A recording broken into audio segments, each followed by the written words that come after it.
idea, chicas, como les comentaba, es poder recuperar al menos lo que es la instrucción de lo que vimos en las dos últimas clases, que tiene que ver con cómo se elaboran patrones textiles y cómo se elaboran troqueles, ¿ok? Entonces voy a compartir la pantalla para que hablemos primero de todo lo que son los patrones textiles.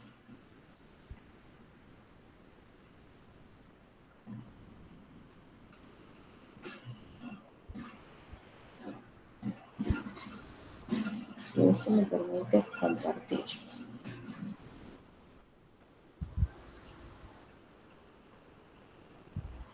Voy a hacer que comparta toda mi pantalla.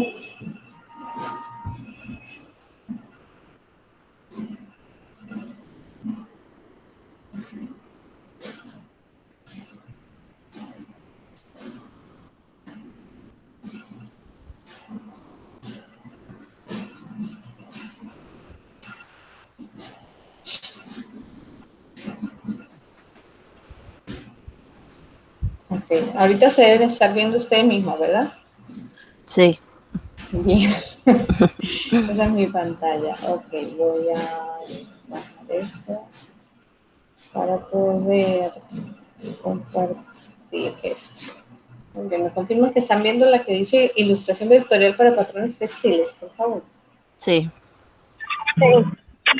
Ok, bueno, cuando nosotros hablamos de patrón, un patrón textil es una repetición, una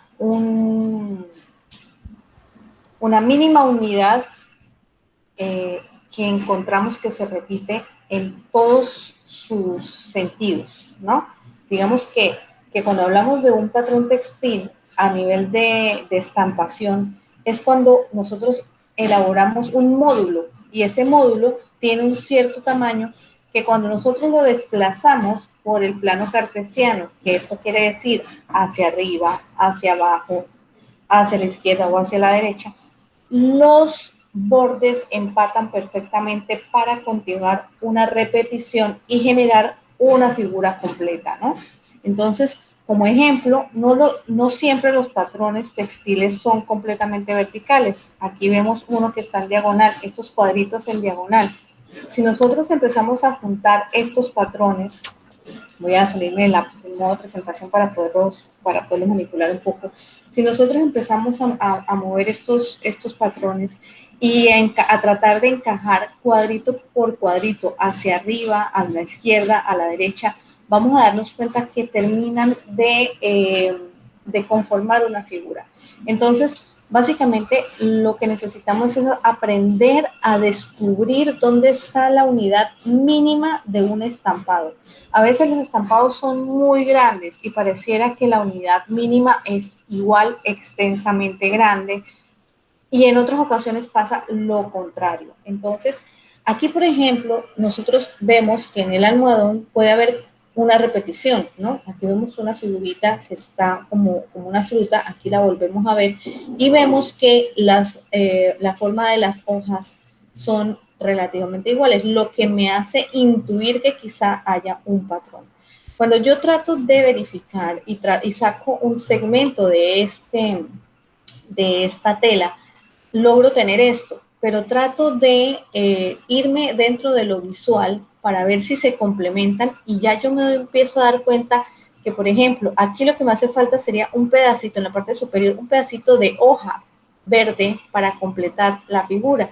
Pero cuando voy y me desplazo completamente en línea vertical al otro lado, lo que me estoy encontrando es un pedacito de una hoja, de una flor color fuchsia, que quizá aquí alcanzo a ver una puntita, pero le hace falta un pedacito más, ¿ven? Entonces yo me fijo, sigo al lado y veo que acá le hace falta otro pedacito de flor, voy completamente enfrente y me doy cuenta que aquí no está. Lo que quiere decir que si yo reprodujera esto hacia arriba, en la vertical, no empataría perfecto el patrón. Cosa que no pasa en la horizontal, porque en la horizontal sí. Entonces, cuando yo estoy aquí, si yo montara este espacio sobre este lado, yo me alcanzo a percatar que esto correría perfectamente y este pedacito que está del lado izquierdo aquí empataría perfectamente aquí con este pedacito que le falta. Si yo sigo bajando me doy cuenta que aquí faltan unas puntitas de la hoja verde, pero cuando vengo del otro lado, aquí están. Entonces, aunque este patrón está empatando en la horizontal, en la vertical no lo hace. Así es que aquí lo que yo puedo determinar es que le hace falta un pedacito para llegar a ser una unidad de patrón o un ejemplo de patrón. Pero ese patrón, la unidad mínima tiene un nombre. El nombre de esa unidad mínima es una matriz. Se llama la matriz de repetición. Es ese segmento que se puede encontrar dentro de un estampado tan complejo como este. Podemos hallar una matriz de repetición, ¿no? Y esa matriz de repetición, cuando yo la reproduzco en el sentido horizontal y vertical de sus ejes, me genera lo que se denomina el patrón de estampado, ¿no? Entonces, la mínima unidad es lo más importante para mí en un estampado y esa mínima unidad se llama matriz de repetición. Esto funciona no solamente en los textiles, tiene su primera aplicación con los diseños textiles de estampados, pero en realidad funciona hasta para los diseños web. Hay un momento en el que a veces queremos poner un fondo en la web y para no montar una figura tan pesada, porque nos tocaría montar una figura como de 1820 por otro tanto en el largo de la pantalla, y esas figuras o esas imágenes se hacen pesadas, lo que se usa en ocasiones es una matriz, una mínima matriz, y se le da la opción de repetición, porque hace que se complemente como si fuera un gran todo en el fondo y en realidad pesa muy poquito, ¿no? Entonces, lo importante es poder descubrir dónde está ese patrón textil. Hay varios ejemplos. Yo podría decir que aquí también, y en la medida de la complejidad, hay que tratar de averiguar cuál es el patrón textil.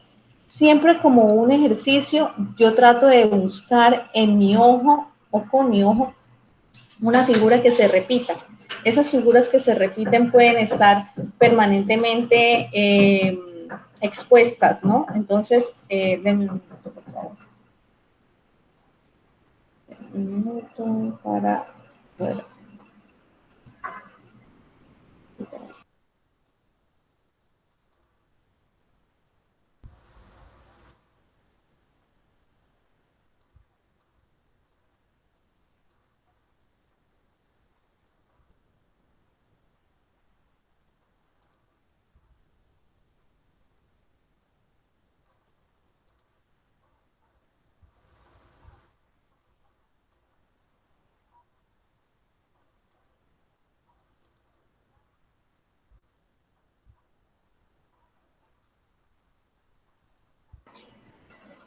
Ok, bueno, retomando, perdón por el break.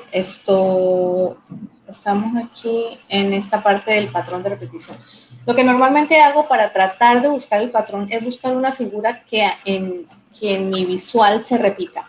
Yo podría decir que la visual mía es que, por ejemplo, aquí se está repitiendo esta figurita que está aquí, se repite aquí, se repite aquí y se repite aquí, lo que podría ser un patrón.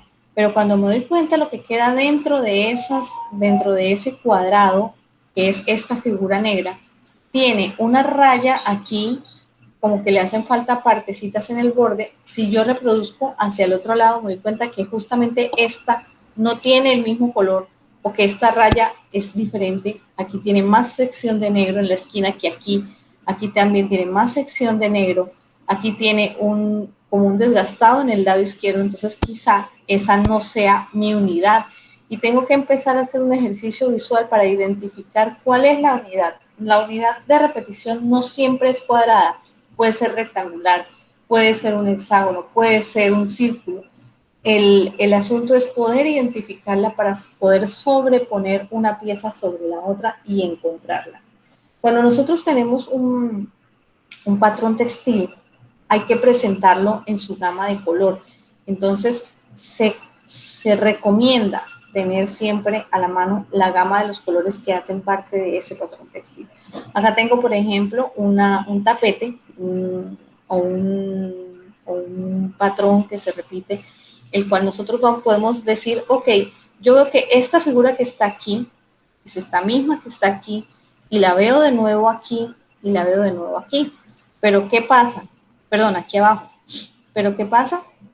Que tengo que fijarme exactamente si en realidad se está repitiendo o no, porque fíjense que el gran salto que hay desde la primera figura que yo veo, que estoy tratando de encontrar en el vertical para volverla a ver, hay 3 figuras más. Entonces, cuando yo ya descubro o trato de descubrir que esta figura se está repitiendo, yo hago o trato en mi visual de hacer cuál es ese, o tomar en cuenta cuál es ese patrón. Asumamos que es de la mitad del hexágono hacia arriba y exactamente dónde termina. Entonces yo trazo este pequeño cuadro aquí para saber que si esto yo lo monto aquí es lo que me hace falta, y si lo del lado izquierdo y el lado derecho también me coincidieran, yo tendría un patrón de repetición. Por ahora en el vertical ya lo encontré, pero en el horizontal el patrón todavía no se da. ¿Cuándo se da? Cuando yo voy acercando y yo descubro parte del tejido o parte del estampado, que yo vea que se repite de un lado exactamente igual y se complementa. Entonces, aquí sí estaría complementando, si ustedes analizan la figura del lado izquierdo, cuando la traslado hacia la derecha, el pedacito que me hace falta para continuar con el patrón. Sin embargo, este patrón pareciera ser más grande. ¿Qué es lo que me permite ver que es más grande y que no se me va a completar la repetición si yo no abro completamente el compás? Que si yo repitiera esto, me seguirían quedando amarillo, amarillo, el verde oscuro, el verde claro, y esto aquí, ¿cómo hago que se repita? Porque veo que hay otra figura que no está en este espacio que tengo azul, ¿no? Esta que está aquí, me está faltando. Y aquí se está repitiendo de nuevo. Entonces, mínimamente, este patrón es tan grande o tan amplio, esta unidad de repetición, perdón, esta matriz es tan amplia como que yo tuviera que tener absolutamente hasta la mitad, y aquí ni siquiera se alcanza a ver, le hace falta un pedazo, ¿no? Le hace falta un pedacito para poder completar y empatar perfectamente esa figura.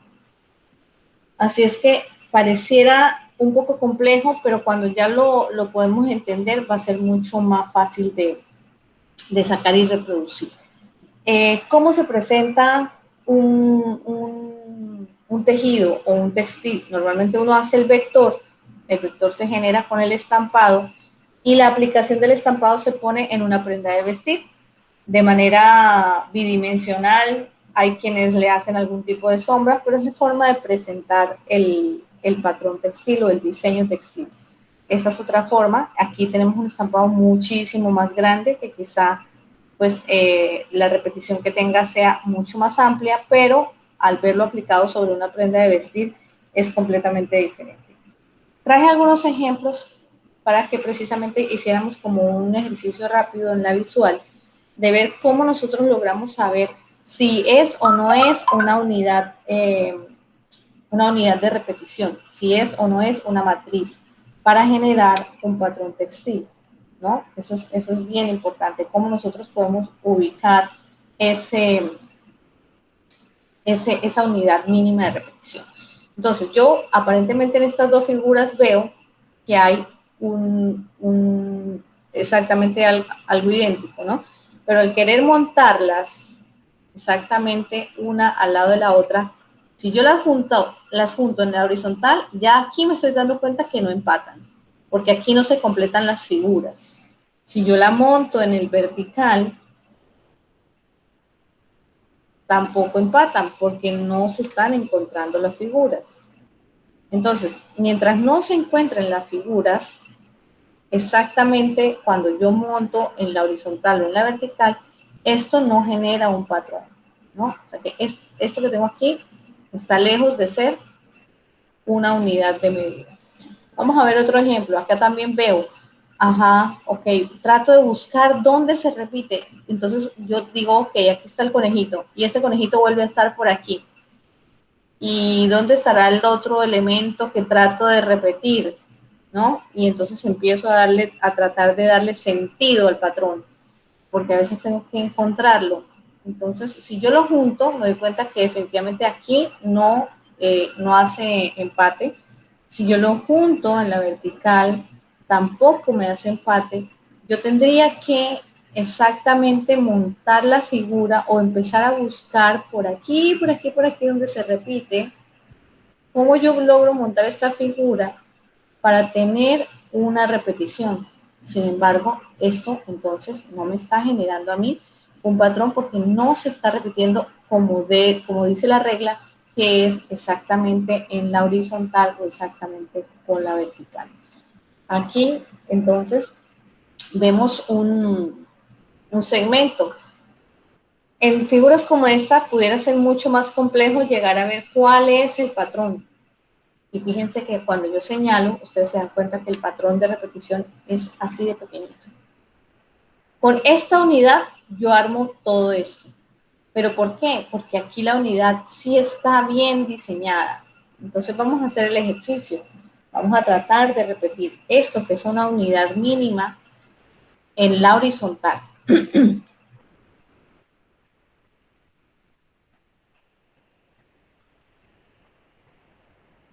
Entonces, si yo lo repito en la horizontal, me doy cuenta que encaja perfecto.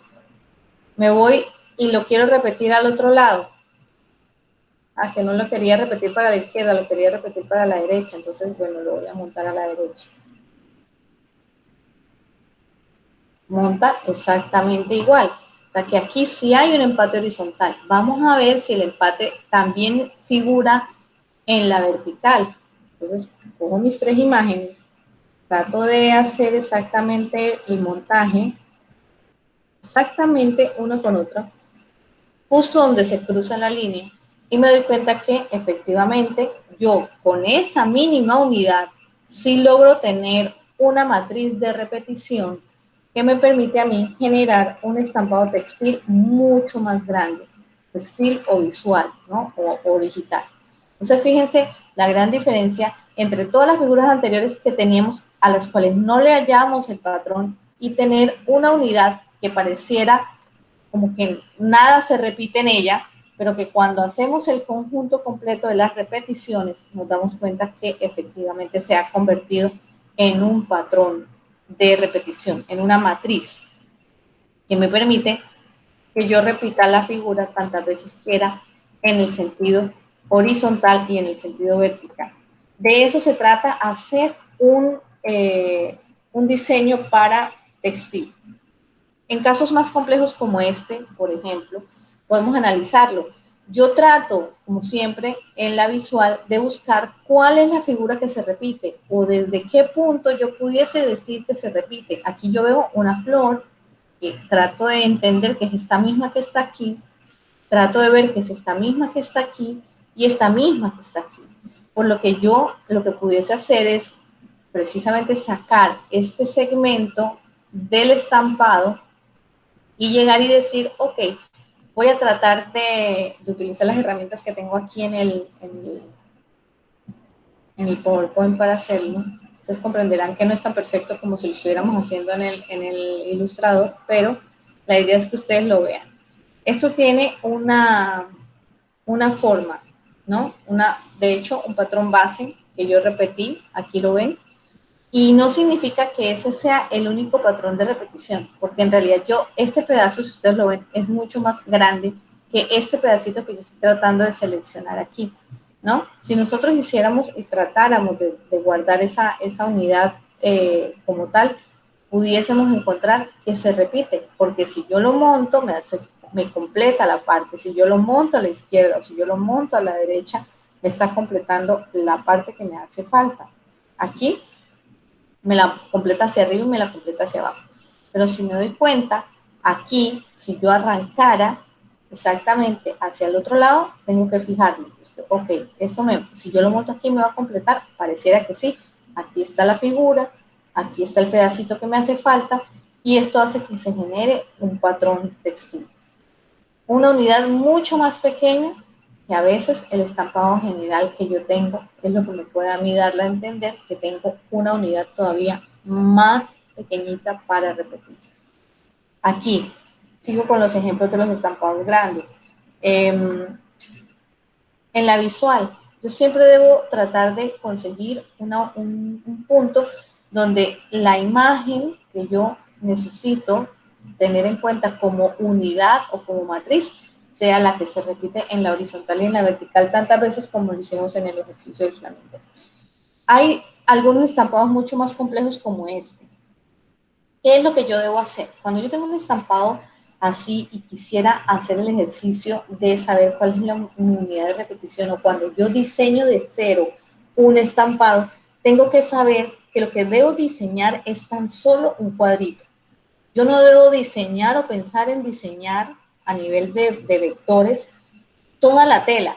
No, recuerden, es un estampado y los estampados son unas repeticiones. Entonces, lo que yo diseño, lo que yo entrego como matriz o como patrón textil es tan solo la muestra del cuadrito que se repite, para lo que yo tengo que estar seguro de exactamente qué es lo que yo necesito, hacer un boceto o hacer un dibujo de primero de lo que yo quiero, para luego poder entonces entrar a vectorizarlo y que ese patrón en realidad se repita.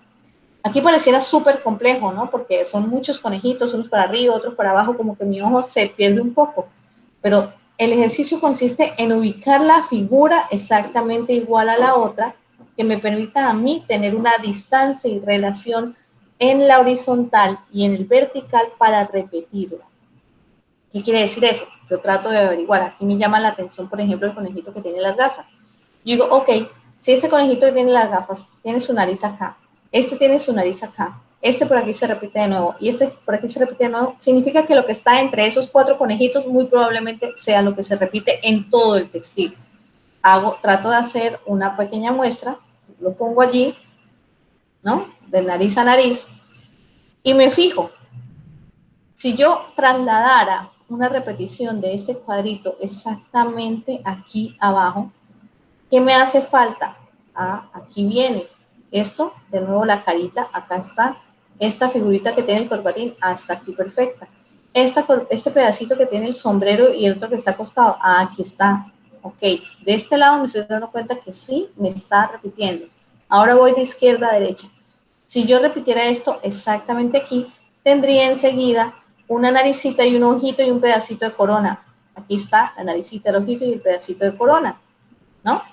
Entonces, es muy importante que sepamos que siempre, siempre, siempre, cuando diseñamos un patrón textil, lo que tendríamos nosotros que entregar en este caso sería la mínima unidad que se repite, o sea, en este caso, lo que está dentro del cuadradito amarillo, y además lo otro que es la gama de color que tiene el tejido o que va a tener la propuesta, que en este caso es como esto, el producto incluye A, B y C color, o sea, en este caso serían 2 colores nada más, negro y verde, porque estamos partiendo de que la tela es la tela blanca, es el fondo, entonces los colores que vamos a estampar son solamente el verde y el negro. Es así como nosotros podemos hallar lo que son patrones textiles. Y el ejercicio consiste en que ustedes diseñen un patrón textil y lo apliquen sobre una prenda para que entonces podamos tener una dinámica de diseño vectorial donde se apliquen matrices que se repiten en todos sus sentidos, que ustedes a la hora de sustentar me hagan precisamente la demostración de que esa pequeña unidad sí empata perfecto y tiene una gama y una secuencia de color.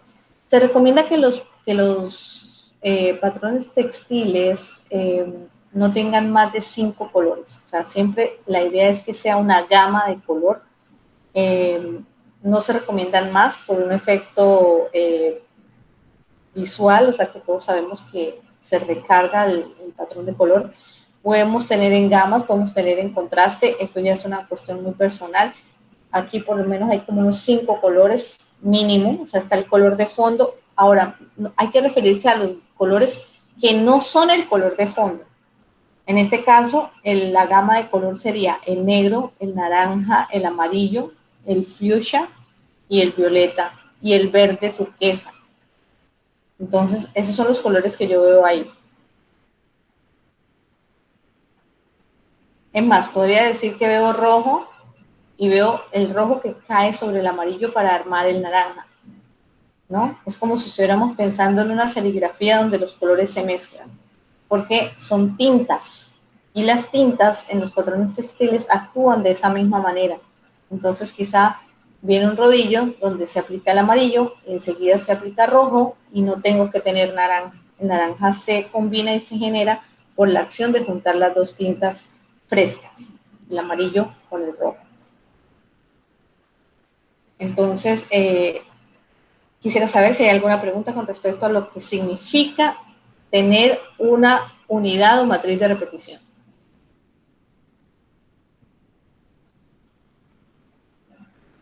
¿Estamos claros?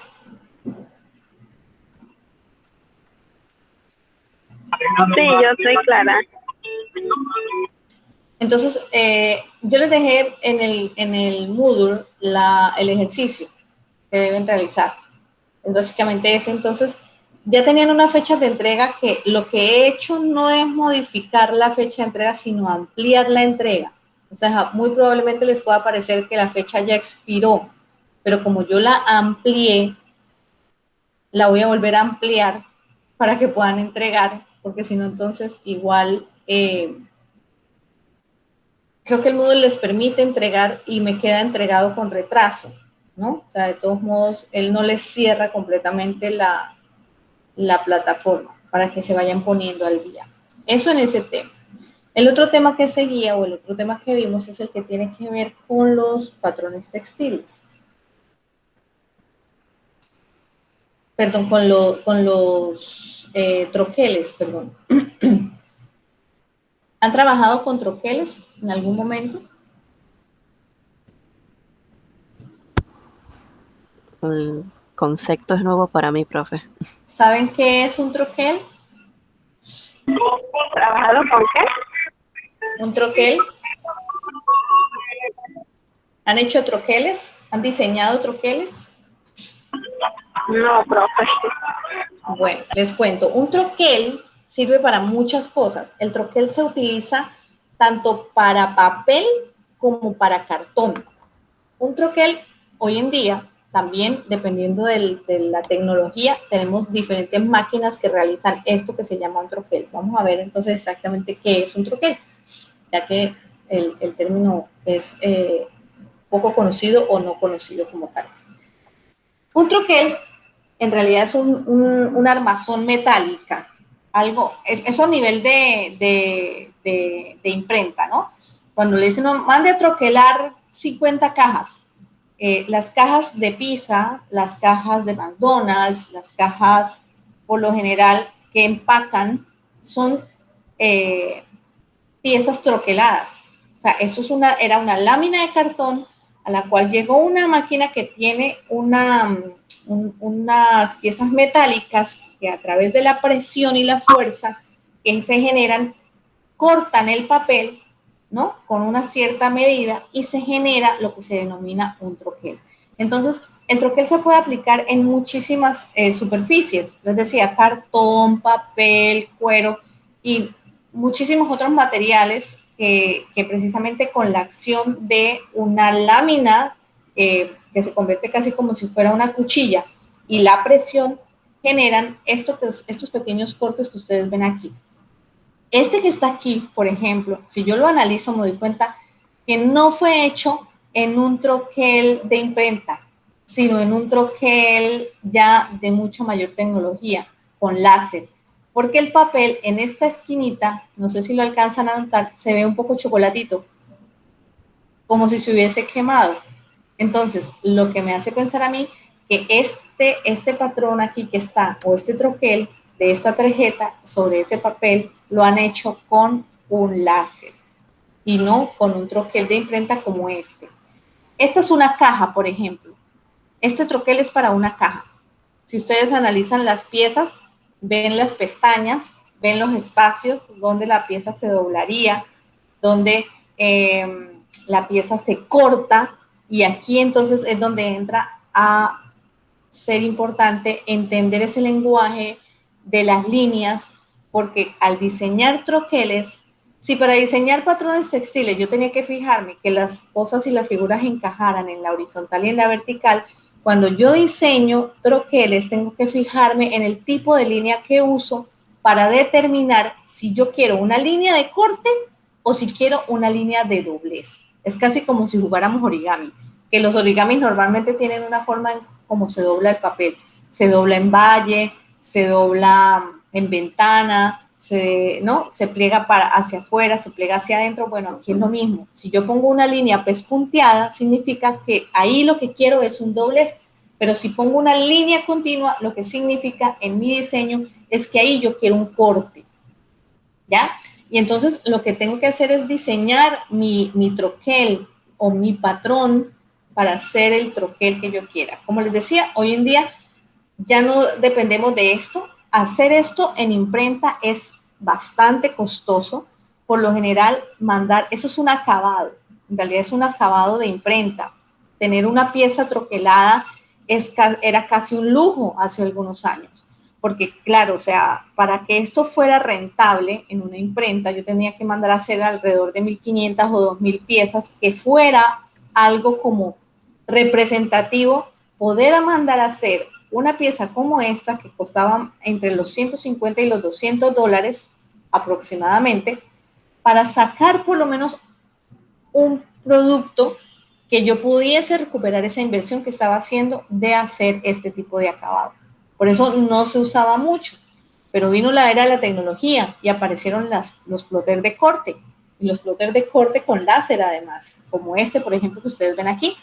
¿Y qué hacían? Hacían diseños súper detallados, muchísimo más trabajados, a una velocidad grande, y además con la ventaja de que si yo quería hacer una sola pieza, podía hacerla. Y no me salía tan costoso como tener que mandar a hacer un troquel en imprenta como este. Se siguen haciendo, claro, porque si se necesitan piezas en gran cantidad, obviamente, costo-beneficio, es mucho más barato hacer esto que tener una máquina completamente tecnológica, donde yo tengo que meter uno por uno, donde se va a demorar el proceso. Entonces lo que no se demora por un lado, o lo que no vale por un lado en el costo de troquel, se me aumenta en costo por el tiempo, ¿no?, de producción de algo tan detallado como esto.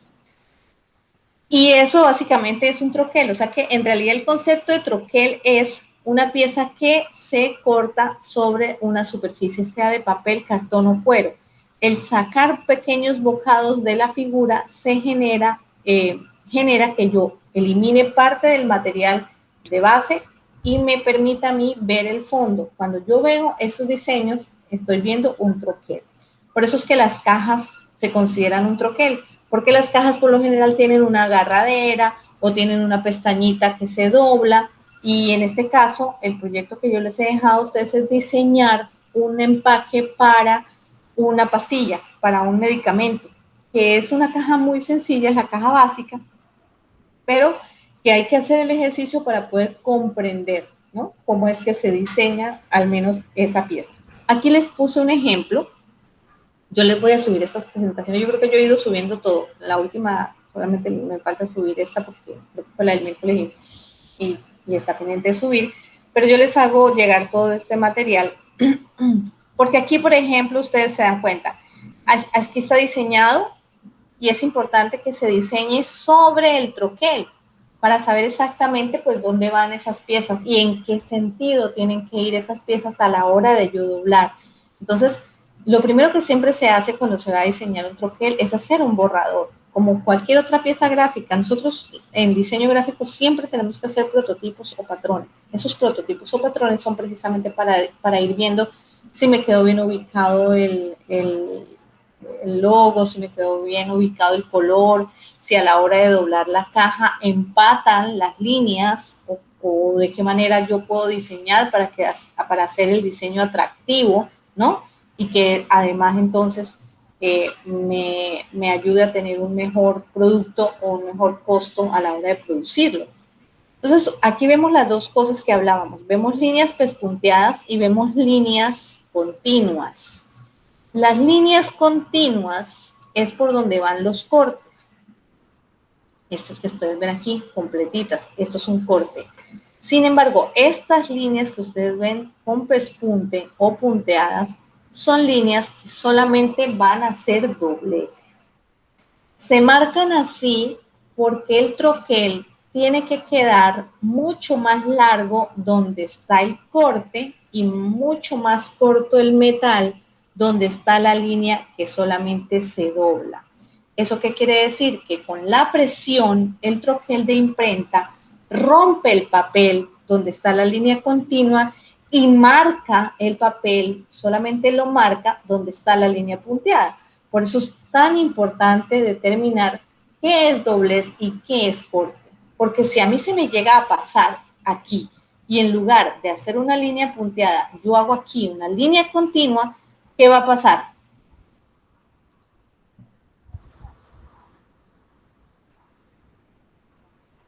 ¿Qué pasaría si yo hago aquí una línea continua en lugar de esta línea pues punteada?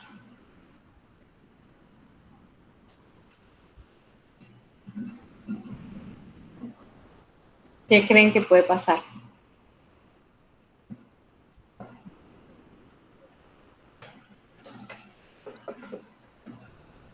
Esa alita de la caja ya no se va a doblar, sino que se desprendió, se cayó, porque no hice la línea correctamente para que se doblara. La pasé recta y la máquina lo que hizo fue que fuácate, la cortó y no tenía que cortarse, porque yo necesitaba que quedara para plegar y para, a veces esas que plegan son las que se pegan una sobre otra para hacer soporte de la caja, de la estructura cuando ya se arma, ¿no? Esto es una caja desbaratada, una caja desdoblada.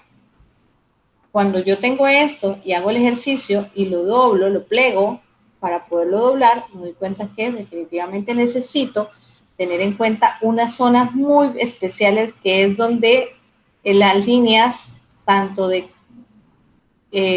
plegado como de corte se encuentran. Donde se encuentran estas líneas, por lo general hay que trabajar ángulos, porque es como cuando yo quiero empacar o cuando yo quiero forrar un cuaderno. Cuando yo empiezo a doblar hacia el otro lado, las esquinas se juntan unas con otras y me estorban. Entonces, lo que se recomienda cuando se encuentran esos puntos es generar espacios diagonales que permitan que el otro papel pase sin molestar o sin rayar o sin quedar más grande de lo que necesito en realidad al armar toda la caja. Un ejemplo de una caja ya armada es esto es un troquel. Los troqueles siempre son en 3 dimensiones, se habla siempre primero del ancho, luego del alto y después de la profundidad. En este caso, esta es una caja troquelada de 31 por 21 por 15. Eso quiere decir 31 de ancho por 21 de alto por 15 de profundidad. Y yo sé que es troquelada porque aquí veo que hay un espacio que le hace falta. Sé que aquí también hay un espacio para una pestaña, quizá, que es esta que está aquí. Veo que tiene estas alitas que se doblan y la misma tapa que se dobla. Quizá en la parte de abajo tenga otro diseño donde se combinan las partes para generar la base, ¿no? Entonces, mi recomendación cuando tengo alguna caja siempre en las manos es ser curioso, desbaratar esa caja, despegarla para poder sacar el patrón base.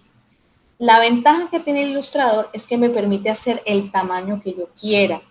Si ya yo tengo bien, o sea, yo ya tengo un patrón, yo lo pruebo en un patrón a escala, a medida, pequeño, y lo quiero replicar al doble, al triple o 4 veces más grande, se mantiene la medida. Se mantiene mientras yo trabaje con líneas. Si yo trabajo, en lugar de trabajar con líneas, a veces como hacemos vectores, que queremos una línea y en lugar de hacer una línea, hacemos un rectángulo y lo rellenamos. Eso no nos funciona. Tenemos que trabajar con la herramienta de líneas para que el trazado se entienda y a la hora de hacer el troquel como tal en la máquina se pueda producir, ¿no? Entonces, de eso se trata el ejercicio, de que ustedes diseñen el empaque de un medicamento, cualquier medicamento que ustedes quieran diseñar, porque la idea es ver cómo ustedes conjugan lo que saben de diseño en cuanto a manejo del color, con hacer ya en sí un borrador donde ustedes tengan, por ejemplo, la hoja, vamos a suponer que esta es la hoja de borrador, ustedes tienen el troquel impreso, o sea, imprimen el troquel en la página, cogen un cúter o un cortador, cortan las líneas que hicieron continuas y plegan y verifican en papel o en un cartoncito suavecito primero si en realidad sí están encajando las piezas. Cuando ya uno tiene el dummy o el prototipo probado, es que entonces empieza con el escalado y puede hacer con un mismo modelo de caja un empaque para muchas otras cosas, porque la caja es solamente un contenedor, la caja es un packaging. Hay muchos ejemplos que ustedes pueden encontrar en internet si buscan así como packaging, que son como la técnica del empaque, el empacado. Hay en Dreamside, hay muchos que además ustedes pueden ver, dicen, ay, este tipo de caja me gusta, ¿qué podemos hacer? El diseñador y el programa me permite hacer una captura de pantalla de esa caja o de ese troquel y volver a redibujarlo encima. Esa es como normalmente lo que cuando uno... Existen lugares donde ya venden los patrones en vectores, pero ¿para qué estamos comprando nosotros una caja si podemos levantarla alrededor de 15 minutos o 20 minutos? Entonces, costo-beneficio, si yo tengo el programa, yo prefiero diseñarlo con base en una plantilla que veo que me gusta y poder saber que estoy haciéndolo bien. Ahora, aunque las plantillas estén diseñadas siempre ya para este tipo de cosas, es importante hacer una prueba, probarlas, ¿no? Eso en esencia es lo más importante. Así es que bueno, voy a dejar de grabar. ¿Hay alguna pregunta de este tema, de lo que tiene que ver con un troquel? Quedó bastante clara, profe. Básicamente un troquel es eso, ¿no? Es una pieza que es de corte que se genera con un acabado. No todos los troqueles son cajas. Como se dieron cuenta, hay troqueles de uso decorativo. Entonces se troquelan tarjetas. Nada más con que tenga un bordecito, una esquina redondeadita, cortada, eso ya es un troquel. Por ejemplo, en un diseño. Entonces, si vemos que tiene un corte, ni siquiera que se sale toda la pieza, sino un corte donde una alita encaja y permite que otra entre, eso ya es un troquel, porque es una línea que dentro de un diseño grande se tuvo que cortar. No sé si han visto los sobres de CDs, por ejemplo. Son papel, pero son papeles troquelados. No, fíjense que ahí no sería cartón, son papeles, los de los CDs, que normalmente son suavecitos. Cuando uno dobla la pestaña de donde se cierra, donde va a cerrar el CD, hay algunos que traen otra pestañita adicional como de medio círculo que encaja en una rayita. Esa rayita que es para que se cierre, eso ya es parte del troquel, además de todo el exterior que se tuvo que cortar para que cuando se doblara y se pegara, se armara el sobre, ¿no? Entonces, básicamente es eso, formas de empacar. Entonces, hay muchas y dependiendo de los productos, pues hay cajas para vinos, hay cajas para ropa interior, hay cajas en papel transparente, hay cajas en papel cartón, hay cajas o hay sobres solamente. Un sobre Manila, por ejemplo, ustedes se fijan, eso es un troquel. Un sobre de una carta, eso es un troquel, porque es la forma que tiene para poderlo doblar y después pegar. Todas esas son cositas que son troqueles. Nosotros vivimos en la constante manipulación de todos estos elementos gráficos y a veces hay algunos que nos llaman mucho más la atención. Un folder. El diseño de un folder es un troquel. El diseño del bolsillo es un troquel. Esos bolsillos que tienen dos rayitas con unos puntitos donde se encaja la tarjetita de presentación, eso es un troquel. Entonces es solamente ser un poquito curioso, ir viendo y diseñando para probar cómo nosotros también podemos hacer y diseñar un troquel. Y les dejé de ejercicio hacer un troquel como la caja de un medicamento, porque es un troquel muy sencillo, es un troquel bajito, es un troquel rectangular, no tiene mayor complicación, es como el del ejemplo del PowerPoint, pero lo más importante es que ustedes lo levanten de cero, para que puedan comprender cuál es la línea continua y cuál es la de pliegue. Eso es lo que en realidad me interesa del ejercicio, junto con el diseño que va a tener la caja por fuera. Entonces, aquí digamos que lo que quiero es que ustedes, si tienen cómo imprimirlo, lo impriman como un borrador, le toman una foto al impreso y luego le toman una foto ya a la cajita armada. Ese es el proyectito que tienen con ese ejercicio. ¿Ok? Puede ser que no necesariamente lo tengan que armar en cartón. Si lo imprimen en papel, pueden pegar el papel sobre un cartoncillo o pueden pegar el papel sobre una cartulina y ya eso le da un poquito más de fuerza y les queda el diseño y les permite armar la cajita, ¿no? Es cuestión del recurso que cada uno de nosotros pueda tener para no entrar en un gasto adicional, sino por trabajar con lo que tenemos en casa. Entonces, bueno, vamos a dejar de grabar porque yo creo que ya estamos claros.